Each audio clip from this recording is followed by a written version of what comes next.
la supremacía constitucional y a la inconstitucionalidad de leyes en casos concretos. Entonces, comprende los artículos,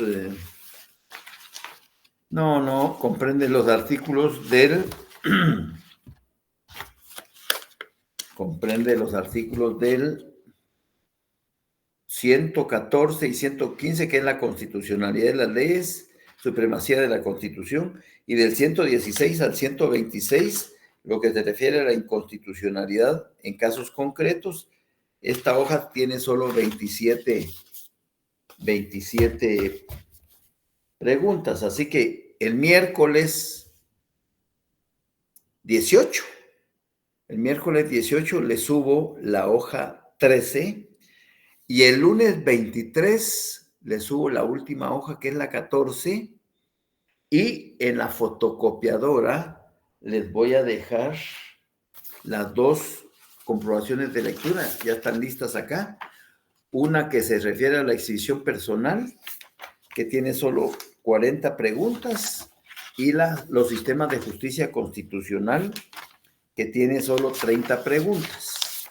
Esas se las dejo el lunes 23. Es el último día en el cual yo les dejo tareas. A partir del 24, el tiempo es para ustedes. Tienen todo el resto de septiembre, tienen todo el mes de octubre y tienen los 5 días de noviembre para que trabajen su texto paralelo, porque el miércoles 6, único día en que se va a calificar el texto. Así es de que, de mi parte,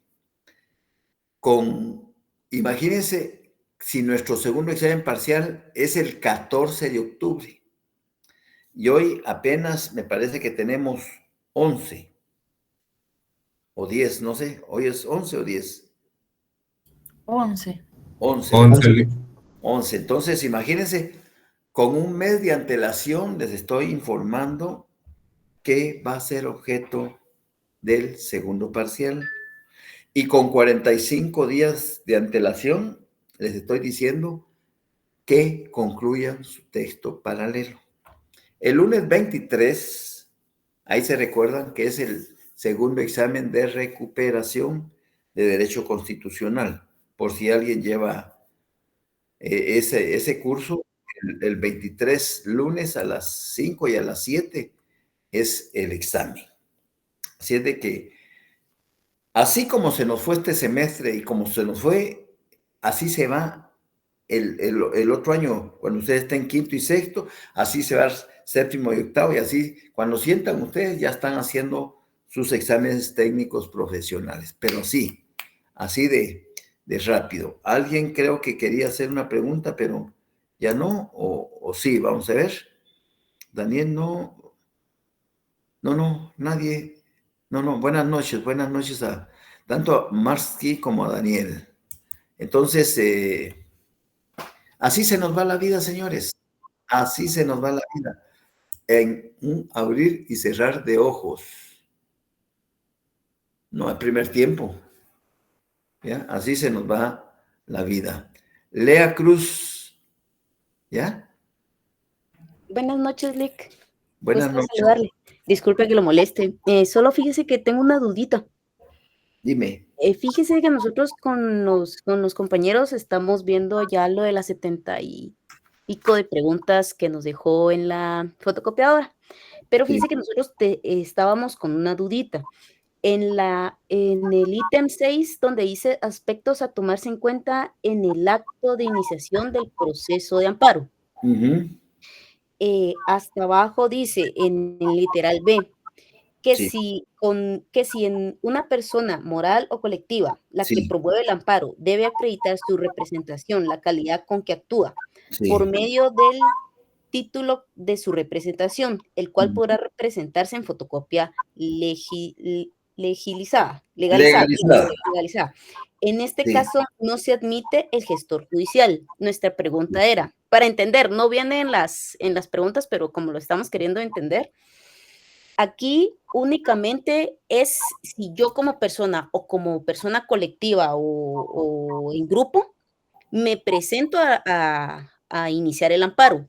Aquí Sí. sí no cabe entonces el gestor judicial. Ojo, la figura del gestor judicial es única y exclusivamente para el amparista como persona jurídica individual, Ah, ya. ¿ya? Como persona jurídica individual, yo, como persona jurídica individual, tengo que interponer una acción de amparo, pero estoy hospitalizado o estoy en el extranjero o ando por Huehuetenango y se me vencen los 30 días del plazo que tengo para presentarlo, entonces puedo llamar, como ya no tengo un papá ni mamá, puedo llamar a mi hermano que está dentro de los grados de ley, ¿ya? O a mi sobrino que está dentro de los grados de ley. Como no tengo suegros ni suegras porque ya se murieron, ¿ya? Ujú. En el grado de afinidad no tengo, entonces puedo llamar a un amigo mío que sea abogado colegiado activo y decirle, mira, mano, haceme la campaña, necesito que presentes un amparo por esta y esta razón, está ahí te mando las copias, pero fíjate que ando por Huehuetenango y no me da tiempo de llegar. Entonces actúa como gestor judicial por razones de urgencia. De urgencia. Entonces, ahí no hay problema. Pero una persona moral o colectiva, es decir, Ujú, ujú. una sociedad tiene que actuar a través de su representante legal y si este representante legal no es abogado y notario, tiene que auxiliarse de un abogado y notario para que lo acompañe o le otorga un mandato especial judicial al abogado para que represente a esta sociedad, a esta entidad. Ahora, si es una institución del Estado, por ejemplo, hablemos del Consejo Municipal, quien tiene la representación judicial va a ser el síndico primero. Entonces, ya te doy la palabra, Dixon. Entonces, el síndico primero, una vez, una vez elaborado su nombramiento por el consejo, el secretario del consejo municipal, él está facultado para representar los intereses de ese órgano colegiado. Si es la embotelladora, la cervecería, si es la Coca-Cola o es McDonald's, ellos tienen a sus representantes legales, ¿ya?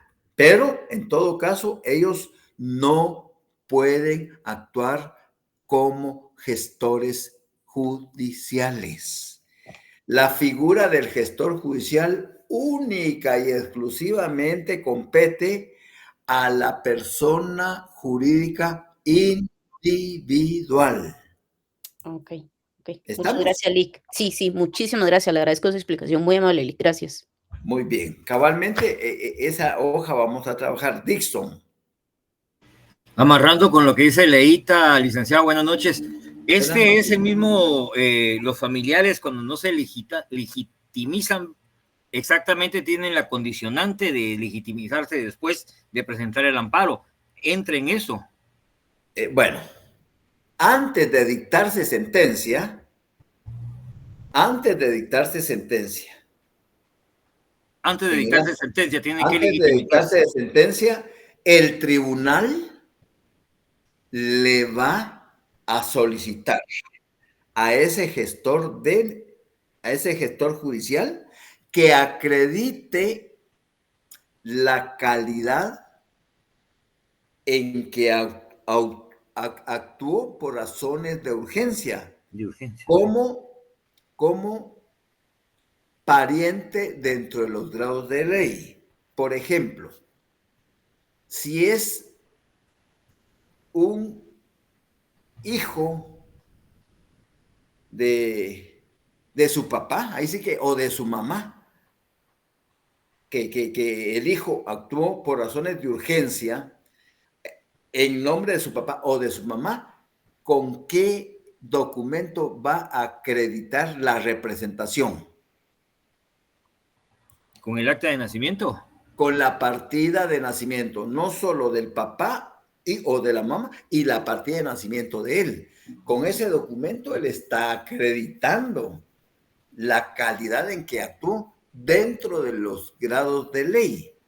Si es el esposo o la esposa la que está actuando en el amparo como gestor judicial, ¿qué documento debe de acreditar? ¿Acta de matrimonio? La certificación del acta de matrimonio. Ahora, como fue un amigo de la familia y este era colegiado activo, ¿qué documento debe de acreditar este abogado colegiado activo para acreditar la calidad en que actuó como gestor de negocios por razones de urgencia? Ahí sí no. ¿Qué documento presenta el abogado? Un mandato específico judicial. Le tienen que otorgar, ya sea el señor o la señora, depende a quién está representando, un mandato especial judicial. Para ser gestor.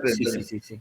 Para ser gestor, exactamente, porque en el momento en que actuó no daba tiempo de inscribir ese mandato en el archivo de poderes, no daba tiempo, ya se nos vencía el tiempo. Entonces, entro como gestor judicial y posteriormente, antes de que se dicte sentencia, el tribunal le va a solicitar a ese licenciado colegiado activo que por favor acredite la calidad en que actuó como gestor judicial en representación de fulana de tal o de fulano de tal por razones de urgencia. Entonces, ya en ese tiempo ya le han otorgado ese mandato judicial, ya está otorgado, ya está inscrito en el registro de poderes y él acompaña el original y copia legalizada, acreditando la calidad en la que representó a esa persona por razones de urgencia. ¿Estamos? Muy, muy bien entendido. Muchas gracias, licenciado. Muy bien. Como estás en el uso de la palabra, dígame. ¿Dónde encuentro lo regulado a los mandatarios judiciales? Ufa. Bueno, apoyen los compañeros. En el Código Civil. ¿En la LOGLIC? No. Por eso, yo quiero certeza. ¿Dónde regula la figura de los mandatarios judiciales? Alguien, Floridalma dijo, en la LOG. Bueno, ya los ubiqué en la LOG. Ley del organismo judicial. Váyanse a partir del artículo, sáquenla y váyanse a partir del artículo 188. Y a partir del artículo 188... Artículo 188, mandatarios judiciales. Reformado el decreto 6490 del Congreso de la República. Decreto 2-89, ley del organismo judicial. ¿Ya? Como estás en el uso de la palabra, Dixon, ¿sí? Esta ley del organismo judicial, ¿qué jerarquía tiene? Del organismo judicial es...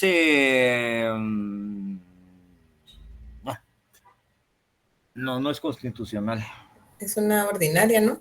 Es ordinaria. Es una ley ordinaria. Del Congreso de la República. Exactamente, sí. O sea, por favor, hay cosas que ya deben de irse grabando en su disco duro y que deben de tener en la punta de la lengua, porque vuelvo a insistirles, yo no los estoy preparando para que ganen el curso ya lo tienen ganado, los estoy preparando para su vida profesional y para mí va a ser mucho gusto que dentro de unos 8 años yo les esté saludando por la calle o ustedes me saluden y me digan, fíjese que ya me gradué y ya estoy ejerciendo y para mí va a ser mucho gusto, aunque 8 años es mucho, pero dejémosles cualquier cuestión, ¿verdad?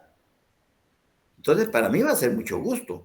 Yo espero que tengamos todos salud y que tengamos vida y que ustedes ya estén en el ejercicio de la profesión, porque ese es el tiro. Pero entonces, mi preocupación es prepararlos para su vida profesional.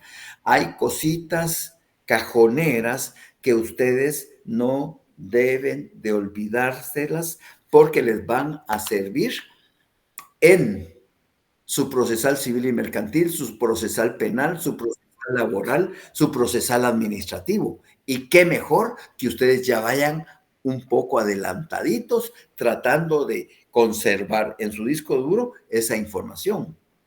Pero para eso, ustedes escogieron una carrera en la cual hay que estar leyendo constantemente. Entonces, en conclusión, los mandatarios judiciales, respondiéndole a tu pregunta, son aquellos abogados y notarios activos que a través de una escritura, un mandante, que puede ser una persona jurídica individual o una persona jurídica colectiva a través de su representante legal, le va a otorgar, ¿ya?, facultades que señala, ya que tiene la ley del organismo judicial a la mano, que señala el artículo 190 para que este abogado represente los intereses de esa persona jurídica moral colectiva, que puede ser de la iniciativa privada o puede ser también de una institución del gobierno, porque a veces las instituciones de gobierno tienen mandatarios judiciales o los bancos, por ejemplo, quienes demandan en nombre de los bancos. Los créditos, los préstamos que han dado son los mandatarios judiciales, es decir, el gerente del banco le ha otorgado mandato especial judicial a ese abogado. ¿Para qué? Y entonces dice el artículo 190, facultades. Los mandatarios jurídicos, por el solo hecho de su nombramiento, tendrán las facultades suficientes para realizar toda clase de actos procesales. Necesitan facultades especialmente para prestar confesión y declaración de parte, reconocer y desconocer parientes, reconocer firmas, someter los asuntos a la decisión de árbitros, nombrarlos o proponerlos, denunciar delitos y acusar criminalmente, iniciar los demás, o sea, siempre que se hace un mandato judicial hay que copiar literalmente las literales de la A a la ñ, ¿ya? Es obligatorio consignar literalmente de la A a la ñ, porque ahí está todo lo que el mandatario judicial fue facultado por una persona jurídica individual o por una persona jurídica moral. Y es más, en el artículo 191 habla que son obligaciones de los mandatarios judiciales a acreditar su representación. ¿Y cómo va a acreditar su representación? Acompañando el primer testimonio de la escritura de mandato especial judicial con representación y las copias correspondientes, y solicitándole al juez de una vez en el mismo acto que, dejando certificado en autos, le sea devuelto el original y que se certifique a la costa del mandatario, a su costa y con la formularia de ley, y que queden las copias necesarias. Entonces le devuelven el original. ¿Por qué? Porque ese le va a servir para otros procesos. Si no, cada vez se quedaría el original en cada proceso. Imagínense que fuera la Coca-Cola o la cervecería o McDonald's, esas firmas grandes. Entonces, lo que dice la OE es que, dejando certificado en autos copia de mi representación a mi costa y con las formales de ley, se me devuelve el original del mismo. Entonces, le pido al juez que se quede con la copia, que él lo certifique. Él, como es juez, y el secretario lo va a certificar dándole fe pública judicial, pero me devuelve mi original. Entonces yo mi original, esto me sirve para otro proceso y para otro y para otro y para otro y para otro, para todos los procesos que tenga lugar como mandatario de esa firma. ¿Les queda claro? Sí, ¿Les Lick, queda? muchas gracias. Sí, Muy, licenciado. muy bien. Bueno, cabalmente en esa página 6 es la que vamos a comenzar. Y qué bueno que les quedó claro lo de la figura del gestor judicial. La clave del gestor judicial es abogado colegiado activo, punto. Porque como les contaba en la clase anterior, hay muchos abogados que concluyen la carrera y se juramentan, pero nunca se colegian. Entonces, al no ser colegiados, él no es un colegiado activo, es inactivo. Entonces, él no puede actuar en su calidad de gestor judicial porque no tiene la calidad de ser activo. Es decir, colegiarse y estar pagando su contribución trimestral, semestral o anual como parte del gremio de abogados. Entonces, los aspectos a tomarse en cuenta en el acto de iniciación del proceso de amparo dice, el proceso de amparo va a dar inicio con la demanda de amparo. Por supuesto que todo proceso de amparo se va a... Cuando se hizo cuando se otorgó estas clases por parte del doctor Mexicanos, pues en ese entonces no se pensaba ni siquiera en crearse el Acuerdo 1-2013, que son las disposiciones reglamentarias y complementarias a la ley de amparo, ni tampoco pensaba siquiera pensarse en el auto acordado 1-2003, no.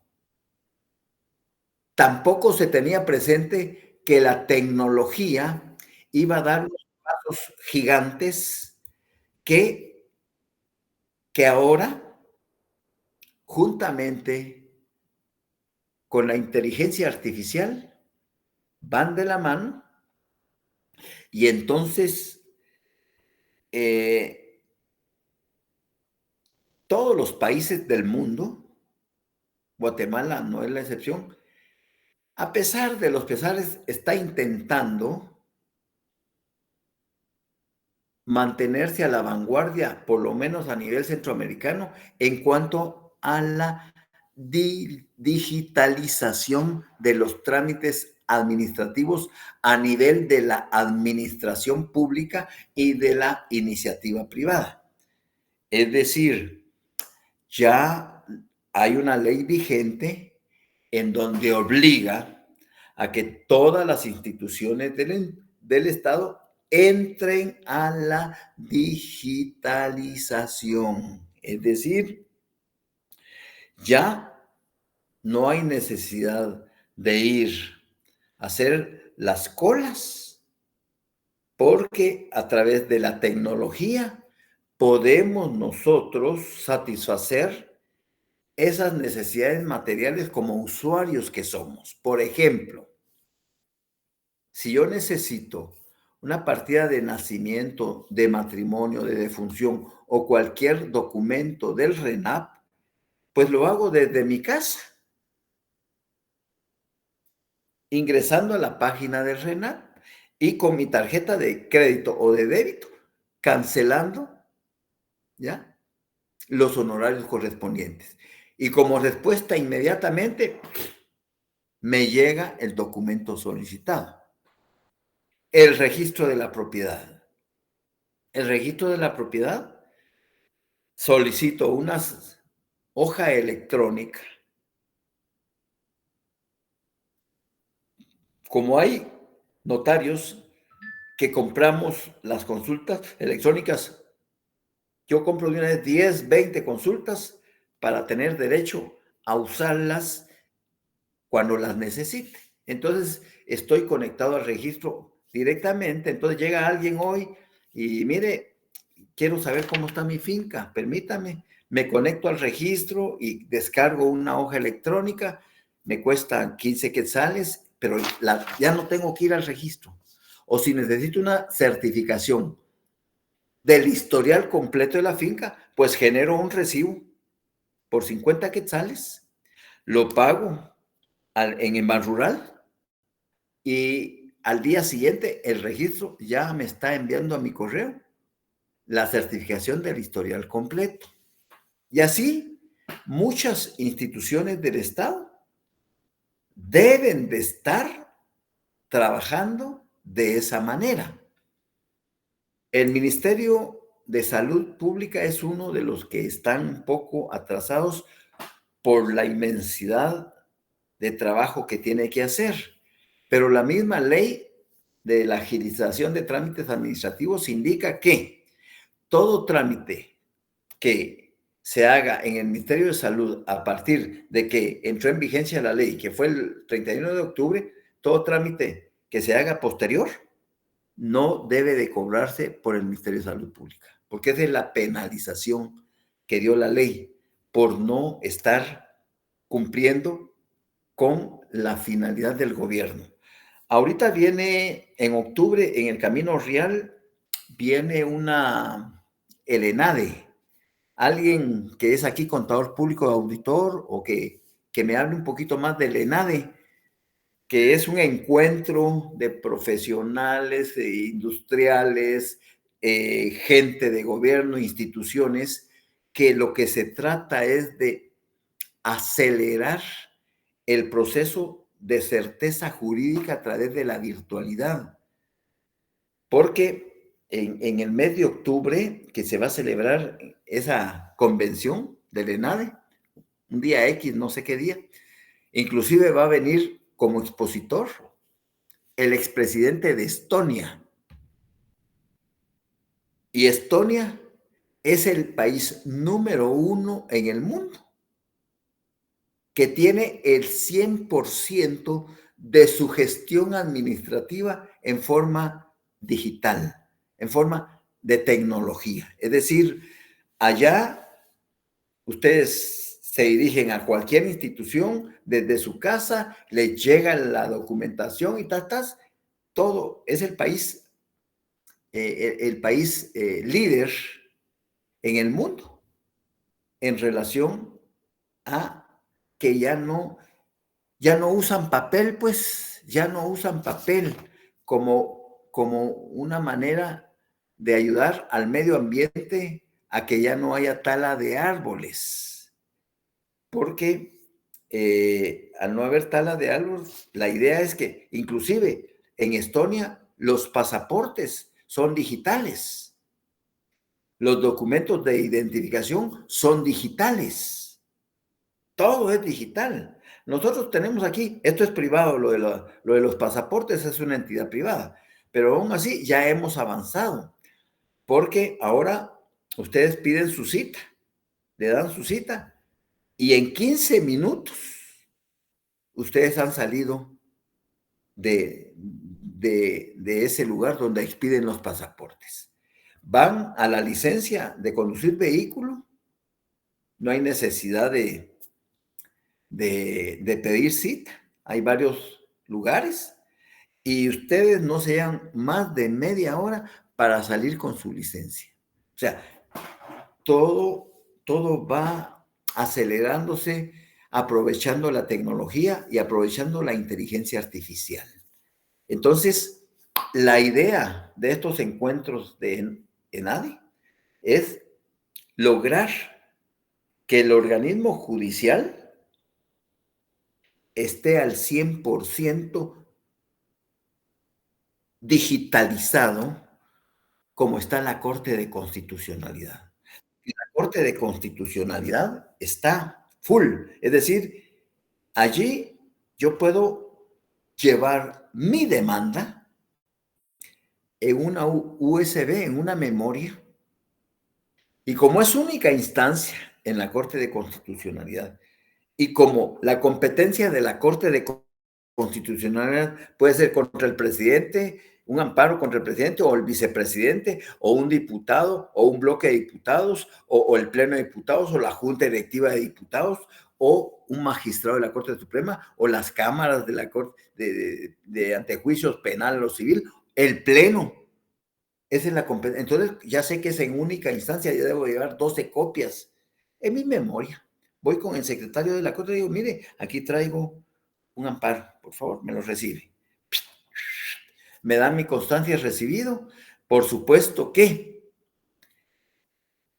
vamos a agregarle ahora a las literales C del artículo 10, que es la forma de presentación del amparo. Del artículo 11, la forma de presentación de una inconstitucionalidad de leyes a casos concretos. Y al artículo 12, la forma de presentación de una inconstitucionalidad de leyes de carácter general, vamos a agregarle en el literal C, porque a pesar de que en el 2014 entró en vigencia ese acuerdo 1-2013, todavía en el 2014 no se contemplaba el casillero electrónico.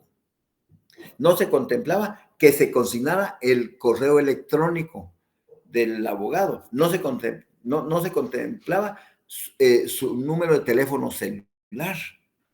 Ahora, con esa... ¿Por qué? Porque la idea es que se ponga en práctica el principio procesal de la celeridad.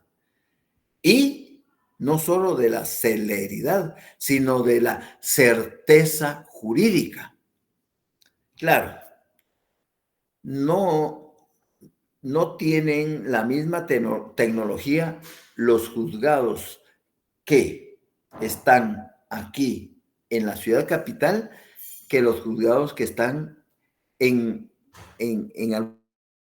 algunas cabeceras departamentales, en donde todavía la tecnología todavía no ha llegado, pero porque el organismo judicial no tiene esos recursos para implementar toda esa tecnología en los 340 municipios del país, porque eso es lo ideal, la aplicación de una justicia pronta y cumplida. Pero no solo eso, para eso se necesita realmente mucha plata para invertir en infraestructura y en tecnología para que se lleve a cabo ese principio procesal de una aplicación de justicia pronta y cumplida, de una celeridad en la aplicación de justicia, de una certeza jurídica. Falta mucho todavía, pero lo que se persigue con estos encuentros del ENADE es que principalmente el organismo judicial intente en lo posible que se agilice la tramitación de cada uno de los procesos que conoce. Y hay excepciones, porque hay que hablar lo que es. Hay excepciones en donde de verdad uno no cree lo que está pasando. Y sí está pasando. En la ciudad de Guatemala, en el edificio Lucky, enfrente del Palacio, ahí están los tribunales de familia. Y hay un tribunal de familia, uno solo, hasta ahorita es el único que han creado, exclusivo para divorcios de mutuo consentimiento. Es decir, divorcios en la vía voluntaria de mutuo acuerdo, donde ambas partes están de acuerdo en divorciarse por la vía voluntaria.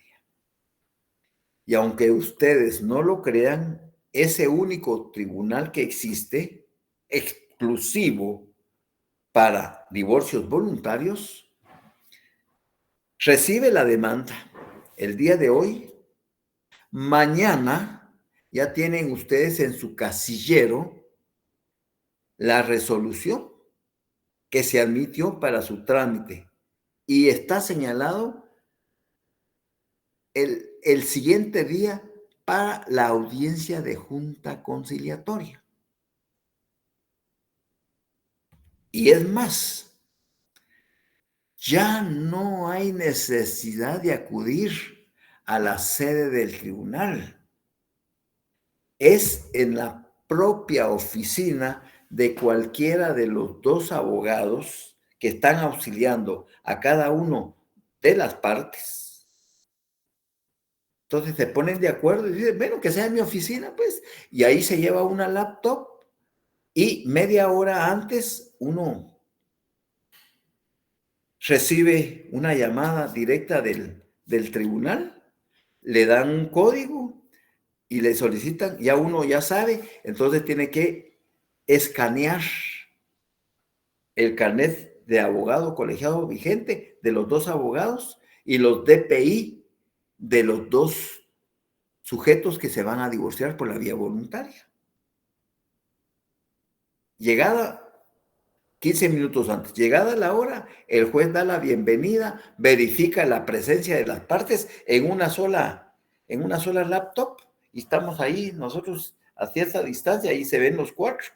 Y cuando él llama, su señoría, buenos días, mi nombre es tal, tal, su señoría, buenos días, mi nombre es tal, su señoría, tal, perfecto. Están los presentes de las partes, y lee el proyecto de convenio de bases de divorcio. En este proyecto de convenio de bases de divorcio, uno antiguamente acostumbraba que contrajimos matrimonio civil ante los oficios del notario fulano y tal en la ciudad de Guatemala el día tanto de 1900 tanto. 2, que procreamos 2 hijos que responden a los nombres de tal y tal y que ya son mayores de edad. 3, que no adquirimos bienes durante la vida conyugal. 4, que la mujer renuncie expresamente a la pensión alimenticia que en derecho le pueda corresponder. 5, que en virtud de que ya no se están cumpliendo con la institución del matrimonio y cada quien estamos separados por más de hace 10 años y pues solicitamos el divorcio.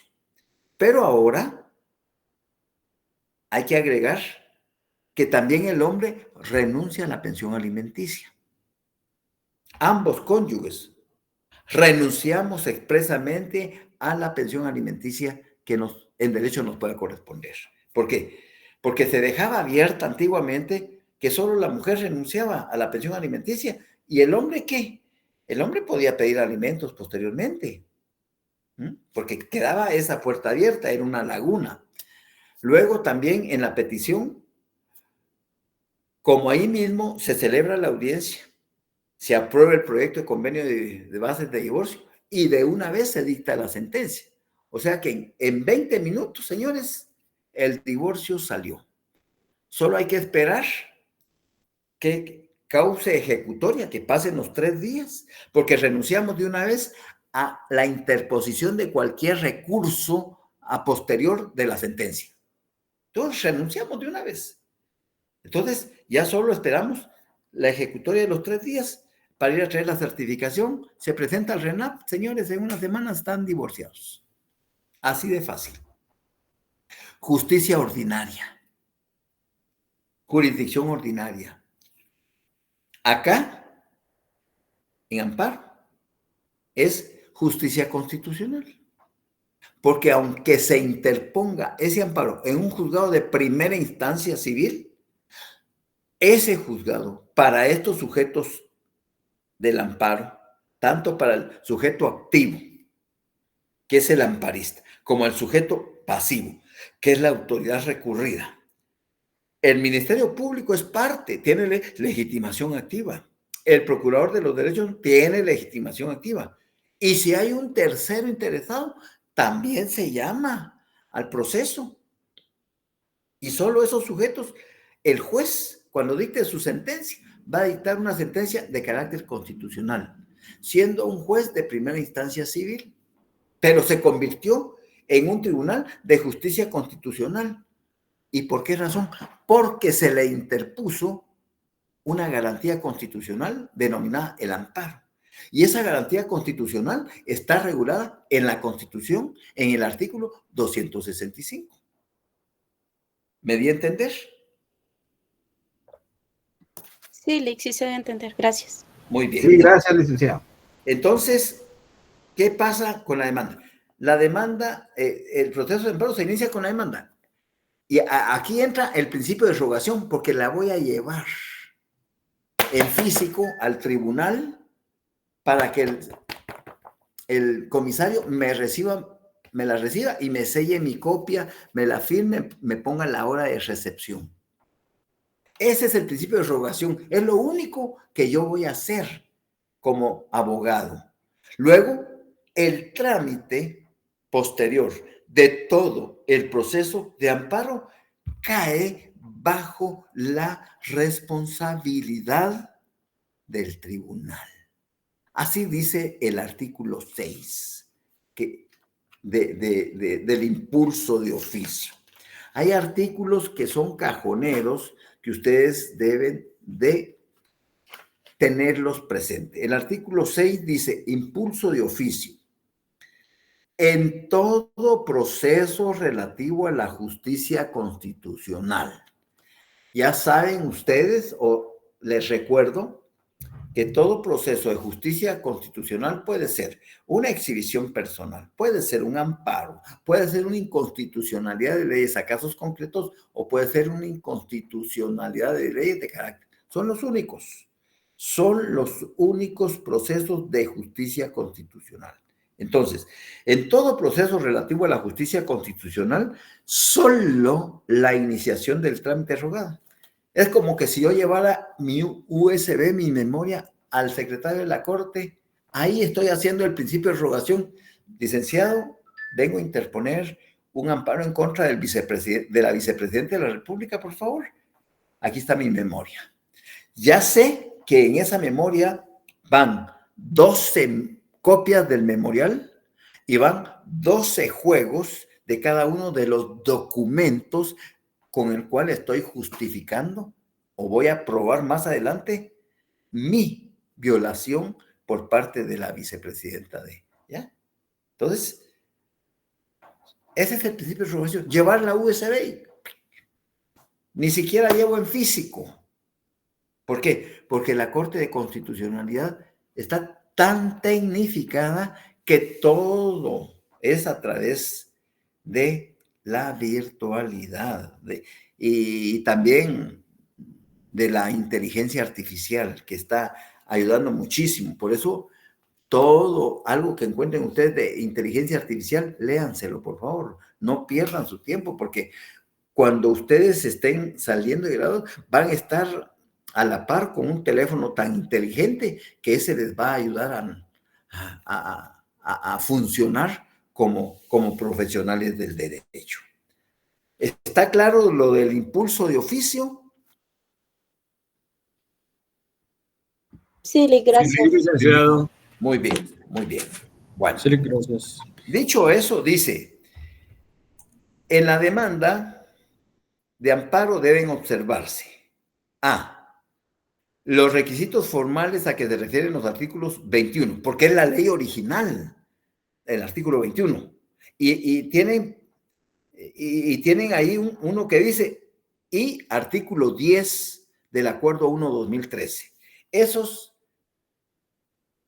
El 21, si ustedes quieren, quedó en desuso, porque el 10 lo vino a suplantar y a complementar y a darnos el chivo para que cumplamos con los requerimientos que exige la ley. Entonces, vamos a hacer una tela de araña en el artículo 10. Antes, eso está, en la ley está en la página 79. Antes, en la solicitud inicial de amparo, pongan un asterisco a la vecindad que diga ver art 21 esta ley. Lo están asociando el artículo 10 del Acuerdo 1-2013 con el artículo 21 de la ley de amparo. Ver art 21 de esta ley. Muy bien. Dicho eso, ahí ustedes lo pueden leer, que no hay problema, pero me interesa el inciso C del artículo 10. Nombre del o de los abogados colegiados activos que patrocinan la acción, así como el número de colegiado de cada uno de ellos. Allí pónganme un asterisco, por favor, y pongan agregar, agregar, mejor si no es con lapicero negro. Ahora, si la letra es azul, sí está bien. Ahora, si la letra de la ley es negra, usen otro color. La cuestión es que resalte. Agregar en ese asterisco número de teléfono celular, número de celular, agregar correo y casillero electrónico. Eso les faltó, porque este acuerdo entró en vigencia en febrero del 2014. Y del 2014 para esta fecha han transcurrido 10 años y la tecnología ha avanzado pasos agigantados. Y en ese entonces la magistratura esa no previó el casillero electrónico, por ejemplo, que es el lugar a donde a todo abogado litigante le van a caer todas las notificaciones de todos los litigios que lleva. Ahí le caen. Entonces, agregar correo electrónico, casillero electrónico y número de celular. Lo mismo en el artículo 11, literal C, de la inconstitucionalidad de leyes en casos concretos. Lo mismo. Agregar celular, correo electrónico y casillero electrónico. Y en el 12, en la solicitud inicial lo mismo en la literal C, agregar celular, correo electrónico y casillero electrónico. Esa es como tela de araña que les va a servir para más adelante. Muy bien.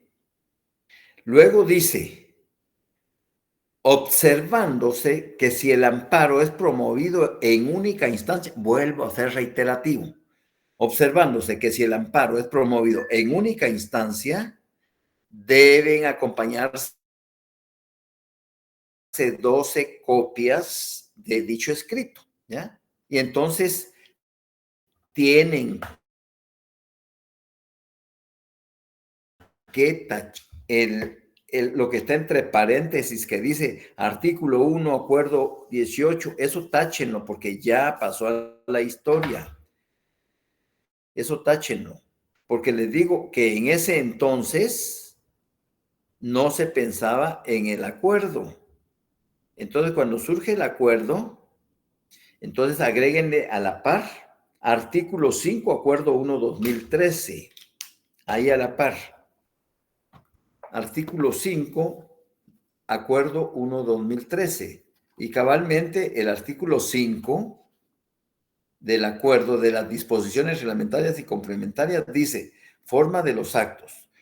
Los documentos podrán constar tanto en papel como en versión digital, según los avances en gestión documental electrónica y las disposiciones reglamentarias y especiales de la Corte de Constitucionalidad de la Ley para el Reconocimiento de las Comunicaciones y Firmas Electrónicas y las referentes a las actuaciones con auxilio de abogado. De todo memorial y documentos adjuntos que se presenten en papel deberán acompañar de tantas fotocopias legibles como sujetos intervengan. En caso de amparos en única instancia o de inconstitucionalidades generales, deberán presentarse del escrito inicial y de los documentos adjuntos como mínimo 12 fotocopias legibles.